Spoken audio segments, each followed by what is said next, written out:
అందరికీ నమస్కారం. దేశమంతా షాక్. దారుణ భూకంపం దెబ్బకు 4,000 మందికి పైగా కన్నుమూత. వివరాలు తెలుసుకుందాం. వీడియో పూర్తిగా చూడండి. అలాగే తప్పకుండా లైక్ చేయండి. మరిన్ని అప్డేట్స్ కోసం ఛానల్ని సబ్స్క్రైబ్ చేసుకోండి. వివరాల్లోకి వెళ్ళిపోతే, వెనిజులా దేశాన్ని కుదిపేసినటువంటి జంట భూకంపాలు పెను విషాదాన్ని మిగిల్చి వెళ్ళాయి.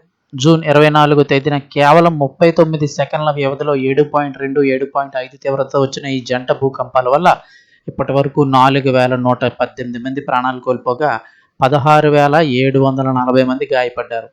లాగ్వైరా ప్రాంతంలోని వందలాది భవనాలు నేలమట్టమైపోయాయి. ఇంకా వేలాది మంది జాడ తెలియరాలేదు.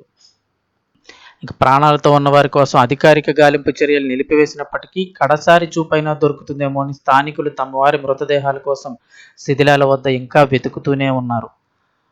మరోవైపు వరుస ప్రకంపనలు, ఆఫ్టర్ షాక్స్ ప్రజలను భయాందోళనకు గురి చేస్తున్నాయి. తాజాగా శుక్రవారం నాడు రాజధాని కార్కాస్లో 3.0 తీవ్రతతో మరోసారి భూకంపం రావడంతో భవనాలన్నీ ఖాళీ చేయించి ప్రజలందరినీ కూడా సురక్షిత ప్రాంతాలకు అయితే తరలించారు. ఈ విపత్తు వల్ల దాదాపు $37 బిలియన్ మేర మౌలిక సదుపాయాల నష్టం. ఆల్మోస్ట్ బిల్డింగ్లన్నీ కూలిపోయి ఇంకేదన్నా కొలాప్స్ అయిపోయిందంతా అక్కడ.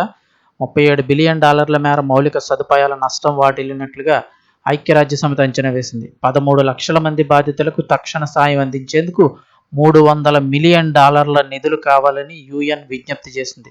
ఇప్పటికే తీవ్ర ఆర్థిక సంక్షోభంలో ఉన్న వెనిజులాకు పునరావాస చర్యలు పెద్ద సవాలుగా మారాయి.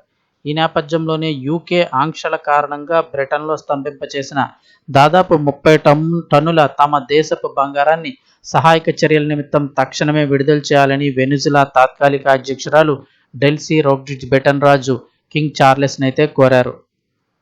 సో ఆయన ఏం నిర్ణయం తీసుకుంటారో తెలియాల్సిందే. అయినప్పటికీ కూడా ప్రస్తుతం వెనిజులా పరిస్థితి అత్యంత దయనీయంగా అయితే ఉంది.